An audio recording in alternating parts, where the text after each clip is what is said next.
What's up? How y'all doing? Yay. Excellent. Greetings. Hello. Hello. Welcome to Birmingham. Thank you. I had a good time yesterday in Birmingham. Where'd you go? I went downtown and I walked around. I went to the Casket Museum. It's very popular. Yep. You want to try the art museum? They didn't look that special. comfy though. I was hoping to see one that was like actually was like calling my name, you know, like something I could like lay down and stretch out in. But they're like, you know what they were like? They were like first class seating in a major airline. They're all narrow. You have no room. You got plenty of leg room, but there's no shoulder and ass room. You know, you got to have more, be able to spread out and comfy and soft, cushiony. That's what I like. Did Yondu have more room in his? Oh, indeed he did. I mean, Michael, talking about Yondu, of all the great characters that Marvel have given us, and particularly in the Guardians universe, Yondu seems to be just an instant fan favorite. Can you talk about what you love most about the character, and particularly the second film, the way in which James grew and developed it? Well, the second film was an absolute continuation of the first one. So if you watch them back to back, it's almost as if, well, you could watch them back to back without any kind of issues. Like, oh, the first one was this, the second one was this. No. They really flow and work very well as one continuous film. And I remember us talking about things in the first one, and backstory and motivational things. Why Yondu would want to do a certain thing or not a certain thing, and then in the second one, a lot of the backstory that we're talking about and developing in the first one ended up being actual manifest in the second one. So, which was very cool to see. You don't usually get the opportunity to do that as an actor. Get to talk about your development and talk about maybe what's going on, backstory and all that kind of stuff, and then do another movie and actually get to do it. So that was very cool. Do you find a new generation of younger people are coming to your work now, because they won't be familiar with things like Henry Portrait the Serial Killer, will they? But they more be familiar with Yondu, Guardian of the Galaxy. Are you seeing your fan base change, I suppose, is the question? My fan base has changed quite a lot, especially with the my casting in The Walking Dead. Yeah, of course. You're on the tube, you call it over here, right? The TV. Yeah. And you're there every week, and you become a sort of a household name, and that sort of stuff. And so that's what happened with The Walking Dead. For me, Merle Dixon was quite a fun role for me. Very politically incorrect kind of guy. And so he'd almost say and do anything practically, but so people I think you really were very into Merle Dixon. I'm not sure if you would be for Merle or against Merle. You didn't think whatever you thought about him, you were like, whenever Merle Dixon came on screen, you were glued to the screen, which is very cool, to get a lot of younger a bigger fan base because of that show, and it's just continued with that. After leaving that show, I went on to do Guardians of the Galaxy, which is a very highly popular film, and then Volume 2, of course, which very similar events happened from The Walking Dead. Merle Dixon dies in a very kind of heroic kind of stance, and the same thing happened in Volume 2, and very similar responses from fans. They cried, they were upset.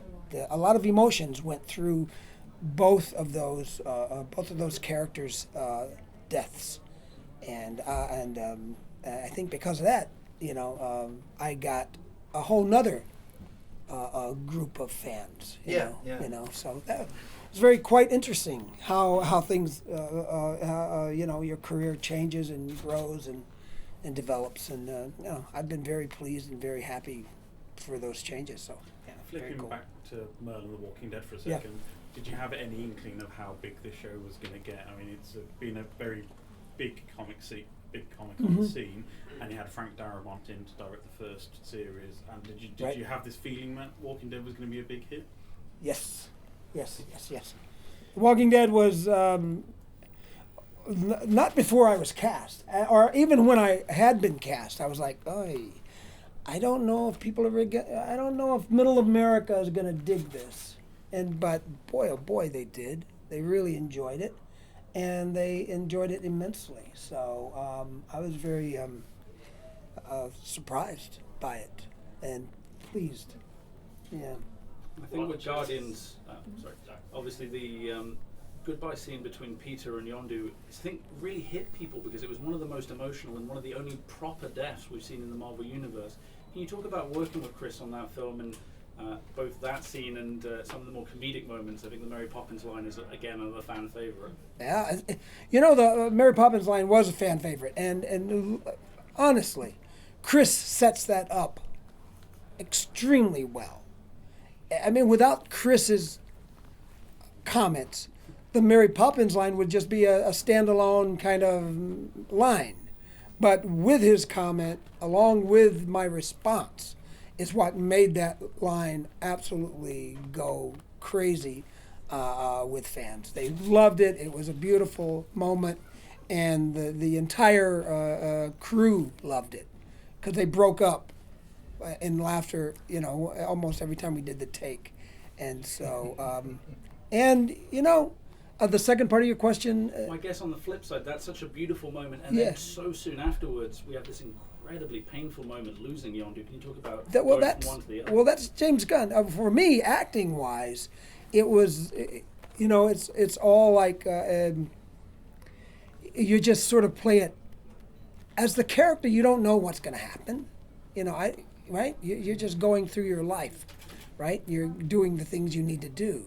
Right, and so I'm not thinking about that end scene when I'm doing the Mary Poppins, that sequence. I try to keep it as simple as I can. I don't try to think about other things while I'm in the moment of that scene. The hard part with film work is that they film out of sequence. So I wasn't sure, even in the beginning of my career, you mentioned Henry Portrait of a Serial Killer. That movie, I ended up doing that movie simply because I wanted to see if I could even do this film work. It just seems so strange to have to do the ending before you're doing the beginning and all that kind of stuff. And you're flipping and flopping all over the place, right? And I wasn't even sure if I was going to be good at it or if it was going to be even rewarding for me as an artist, right? That must have been a big breakout film, right? That even now, people of my era remember that. Yeah. Visceral it was as well. People do still remember that movie quite well, and new people are seeing that movie now, which is very interesting to me. And but to finish with your question, I sort of take it a moment at a time, and so it was a beautiful sequence. It was written quite well. It was set up geniusly, and it made James Gunn makes it easy for the actors to be open and honest and real in the moment with his projects. So I'm very lucky. Make an appearance in the new Mary Poppins post? Good question.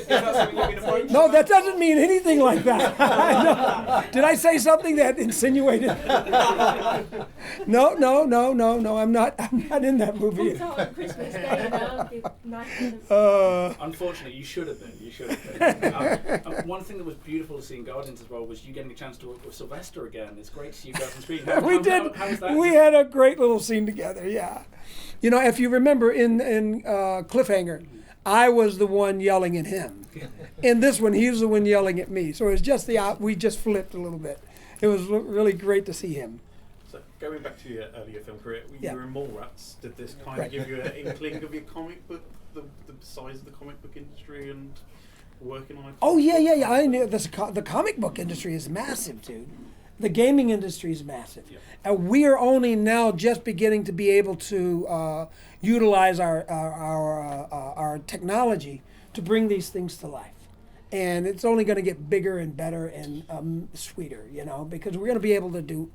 I mean, look at what you're seeing on the screen now. It's that all that technology is only going to make grow and make it simpler and easier and cheaper for filmmakers to bring almost anything to life and have it look very natural and very realistic. Are you still afraid of chocolate-covered pretzels? Oh no, I've never been afraid of chocolate-covered pretzels. As a matter of fact, on the contrary, I absolutely adore chocolate-covered pretzels, and I love them. Especially this is not an ad, but I love the Godiva chocolate-covered pretzels in the can. Dude, those are just killer. I could sit down and eat a whole can of those things in 10 minutes. No, love them. From the can, not from the hand. Totally from the can, not from the hand, yeah. I'm curious, can you talk a bit about the physical transformation you had to go through for Guardians, taking you from the handsome man in front of us to the blue mohawked creation we see in the film? He's too smart. He'll go far. He's way too smart. Okay, yeah, give me, what do you need? Well, just talking about transforming physically for Yondu, because particularly in the second film with the prototype Finn, that was quite a burden, physically for that.